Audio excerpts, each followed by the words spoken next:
Epictetus was a slave.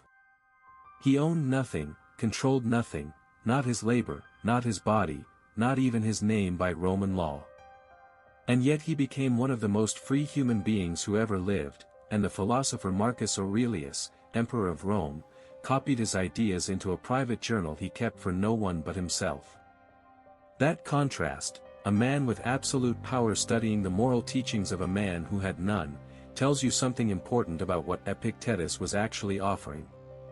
It was not comfort. It was not consolation. It was a precise, demanding discipline for the construction of character, built out of 4 daily habits that he practiced and taught in Nicopolis around 100 AD, and which his student Arrian preserved in the Discourses and the Enchiridion. In this video, we will examine those 4 habits, not as abstract principles, but as the living practice Epictetus described for anyone serious enough to follow them. If the Stoics' approach resonates with you, subscribe and share this with someone who needs to hear it. What makes Epictetus unusual even among the Stoics is that he came to philosophy from deprivation, not from privilege. Seneca was wealthy. Marcus Aurelius was the most powerful man on earth. Epictetus had been beaten, had walked with a permanent limp as a result, and had stood in a Roman slave market. When he spoke about freedom as an internal condition, he was not speaking metaphorically. He had tested the claim against the hardest possible circumstances, and it had held. The first habit Epictetus taught was one he called prosoche, a Greek term meaning self-attention or watchful presence, and it begins not with any outward action but with the moment before action, the threshold at which an impression enters the mind and you decide, consciously or unconsciously, what to make of it. In the Enchiridion, chapter 1, he draws the foundational distinction of all Stoic practice: some things are within our power, and some things are not. What is within our power, he writes, are our opinions, impulses, desires, and aversions. What is not within our power is everything else: the body, reputation, property, circumstance, the behavior of other people. This is not a consolation. It is a diagnostic tool. The daily habit of attention, for Epictetus, meant beginning each day by identifying, before reacting, before speaking, before planning, whether what you are about to engage with belongs to the first category or the second, because the failure to make that distinction is, in his view, the origin of nearly all human suffering. In Discourses 2.1, he writes that the person who confuses what is theirs with what is not theirs is like a traveler who tries to carry the whole road home, which is to say, they exhaust themselves in a struggle that was never theirs to win. The discipline of attention is the practice of drawing that line, clearly, every morning, before the noise of the day begins. What makes this habit structurally different from mindfulness as it is discussed today is that Epictetus attached it to a moral framework, not merely a psychological one. It was not attention for the sake of calm. It was attention for the sake of correctness, the correct identification of what you owe your effort, your desire, your concern, and what you must release with full deliberateness. This is why he called it a discipline rather than a skill. It demands daily repetition not because it is difficult to understand, but because the world constantly tempts you to forget it.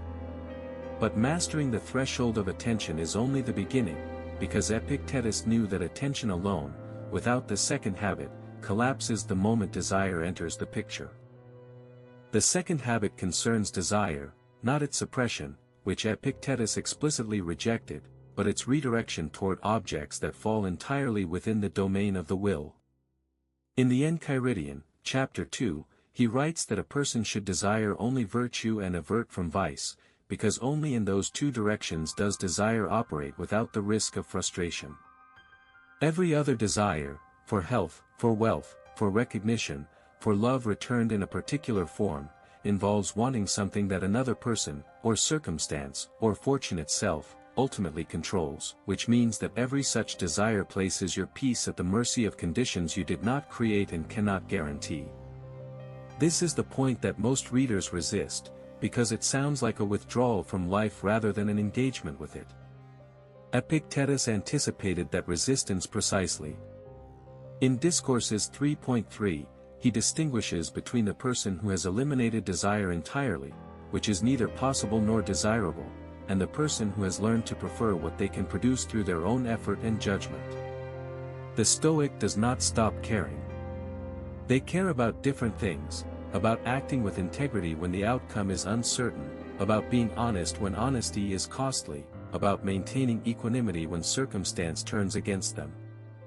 These are all things within the domain of the will, and therefore they are the only objects toward which desire can be directed without producing suffering.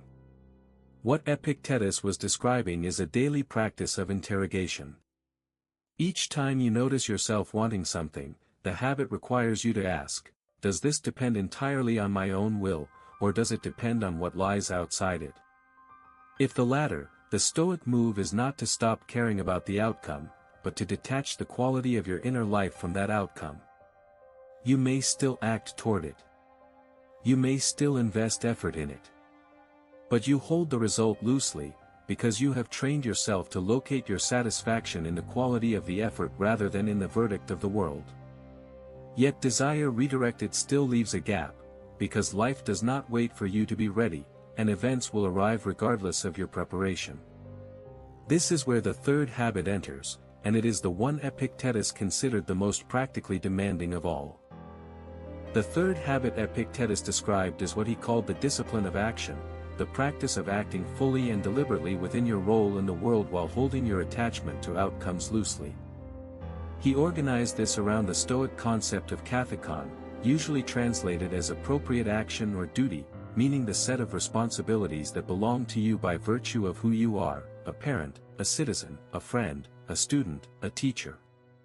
In Discourses 2.10, he argues that the question is never whether a situation is favorable or unfavorable, but whether you are performing your part of it correctly, because the performance of your part is the only thing that belongs to you.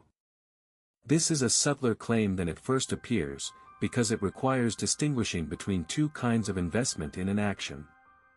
The first is investment in the action itself, the energy, care, and seriousness you bring to what you are doing.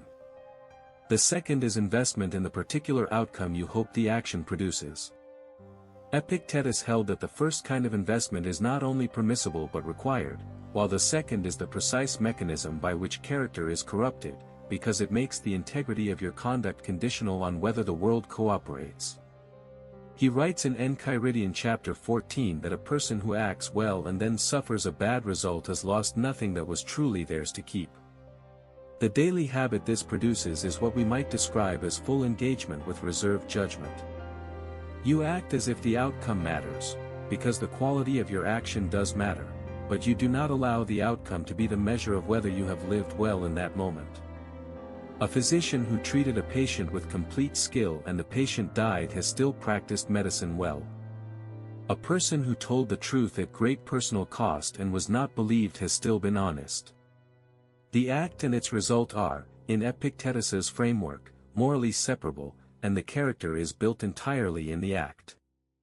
What this habit demands, practiced daily over years, is a kind of courage that has nothing to do with certainty, and it leads directly to the fourth and final habit, which concerns the most difficult arena of all, the way you bear what you cannot change.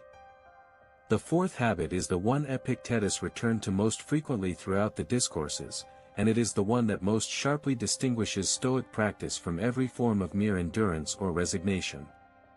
He called it the discipline of assent, synkatathesis in Greek, meaning the deliberate and voluntary acceptance of what is beyond your power to change, not as defeat, but as the highest exercise of rational freedom available to a human being. In Discourses I.1, he writes that even Zeus himself cannot take from you the power of assent, which is the power to decide what meaning you will give to the events that arrive. The practical content of this habit is precise. When adversity comes, illness, loss, injustice, the death of someone you love, the Stoic discipline of assent requires that you resist two symmetrical errors. The first is denial, the refusal to acknowledge that something genuinely difficult has happened, which Epictetus treats not as strength but as a failure to engage reality honestly. The second is what he called excessive grief, not grief itself, which he considered natural and appropriate, but the extension of grief beyond its proper duration into a permanent complaint against the structure of things. Both errors represent a failure of assent, because both involve refusing to accept what is the case. What Epictetus prescribed instead, drawn from his own experience of permanent physical injury and early enslavement, was a daily exercise in what he called amor fati before the term existed, the practice of meeting what arrives, however unwelcome, with the full acknowledgement that this is the material from which your character will now be built. In Discourses I.6, he writes that difficulty is not an obstacle to the exercise of virtue but the very occasion of it, because virtue has no meaning in the absence of resistance. The person who has never been tested in patience has not yet demonstrated patience. The person who has never faced loss with equanimity has not yet built equanimity. Character, for Epictetus, is not a trait you possess but a capacity you forge, and the forge requires heat. This final habit, practiced alongside the other three, produces something Epictetus named in Discourses 2.19 as the one thing worth spending a life on, a character so well ordered that no external event can fundamentally alter who you are, not because you feel nothing, but because what you feel no longer commands you. What Epictetus described across these four habits, attention, desire, action, and assent, is not a system of rules but a single coherent practice of character construction, each habit reinforcing the others. Attention makes desire possible to redirect, redirected desire makes honest action possible, honest action without attachment to outcome makes genuine assent possible, and assent under hardship sharpens the attention that must begin again tomorrow.